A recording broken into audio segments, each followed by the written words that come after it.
So guys काय रे बोलतात त्याला, दीर भाऊ ना, भाऊ आलाय माझा आणि त्याच्या वहिनीला हेल्प करतोय वही बनवण्यासाठी. कधी माझ्या भावाने सुद्धा हेल्प नाही केली, तुम्हाला माहिती आहे का? खरंच नाही केली यार. तर आपण त्याच्याकडूनच ऐकूया. सर तुम्ही काय बनवताय? सरांनी गोंधळ केला. एक्सक्यूज मी, काय बनवतोय? तो पोहे बनवतोय आणि तुम्ही बघू शकता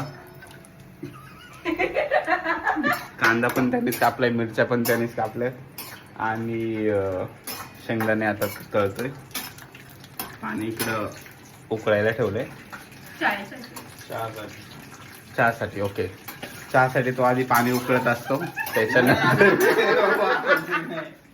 त्याच्यानंतर तो त्याच्यामध्ये एक एक ingredient टाकेल.